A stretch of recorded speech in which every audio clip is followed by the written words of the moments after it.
देखिए बच्चों, क्वेश्चन है, कह रहा है in Young's double slit experiment 3 polarisers are kept as shown in the figure. The transmission axis of P1 and P2 are orthogonal to each other. Orthogonal मतलब एक दूसरे से 90 डिग्री पर है बेटा, है ना। The polariser P3 covers both the slits with transmission axis at 45 degree to those of P1 and P2। तो एस एक्सिस मान लीजिए P1 की है, तो एस किसकी है, P2 की। ऑर्थोगोनल है, इनके बीच में एक P3 रख दिया जो एक दूसरे से इनसे 45 पर है, होगा यार वो तो, ठीक है। तो यहाँ पर आई थिंक आप अरेंजमेंट तो समझ ही गए होंगे। The polarised P3 covers both the slits with transmission axis 45 degree to those of P1 and P2 and unpolarised light of wavelength lambda and intensity I nought is incident on P1 and P2।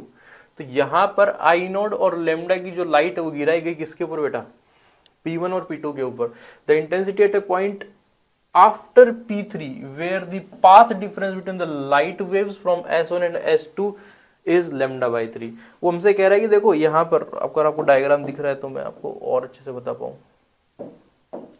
देखिए वो आपसे कहना चाहते हैं कि यहाँ पर जब हमने लाइट डाली आई नोड इंटेंसिटी की, तो यहाँ पर 2 स्लिट्स है, स्लिट से लाइट जाएगी P3 पोलराइजर के पास में, और यहाँ पर कोई स्क्रीन होगी इनके पास में, और स्क्रीन पर जब भी 2 लाइट मिल रही हैं तो इनका जो पाथ डिफरेंस है वो लैम्डा बाई 3 आता है कहीं पर, और इस पाथ डिफरेंस लैम्डा बाई 3 के करस्पॉन्डिंग आपके पास में कितनी इंटेंसिटी होगी वो हमसे जानना चाहते हैं। तो पहले इंसिडेंट ऑफ लाइट वो तो निकाले जो इन स्लिट्स के गुजरती हुई P3 से फाइनली कितनी गुजर रही है।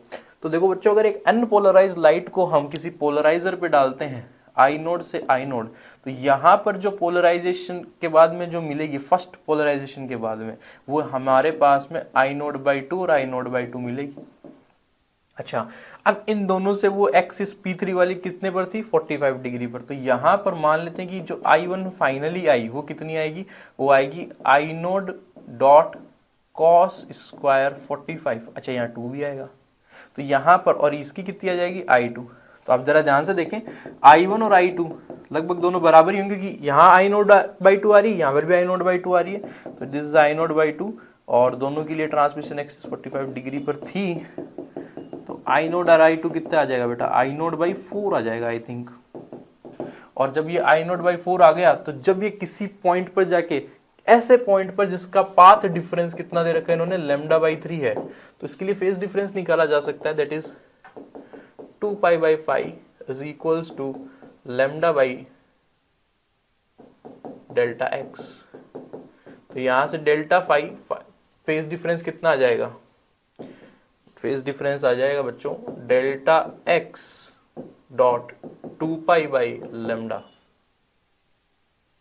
Delta x dot 2 pi by lambda. तो डेल्टा 5, डेल्टा एक्स कितना आ गया, डेल्टा एक्स है बेटा lambda by 3 dot 2 pi by lambda, इससे कैंसिल आउट हो गया, तो ये बन गया 2 पाई बाई 3 रेडियन। तो इतना फेज डिफरेंस आ जाता है उस पाथ डिफरेंस की वजह से। अब हमारे पास में रिजल्टेंट इंटेंसिटी का फॉर्मूला है, that is I resultant is equal to I1 plus I2 plus root I1 I2 cos delta phi. I1 कितनी है देखिए, आई नोड बाई 4, ये भी कितनी है, आई नोड बाई 4, और जब रूट में दोनों बराबर होंगे तब भी आई नोड बाई 4, एक स्टेप हमने कम कर दी, और यहां पर बन जाएगा कॉस 2 पाई बाई 3।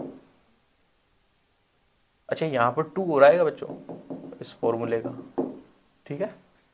और यहां पर cos 2 पाई बाई 3 की वैल्यू सब जानते हैं, मेरे ख्याल से -12 होती है, तो आई आर की वैल्यू आ गई I naught by 4, I naught by 4 -12, ये 2 और ये आई नोड बाई 4, इससे ये कैंसिल हो चुका, माइनस आई नोड 4 से आई नोड बाई 4 किया, तो रिजल्टेंट इंटेंसिटी कितनी बन गई उस पॉइंट पर, that is I naught by 4।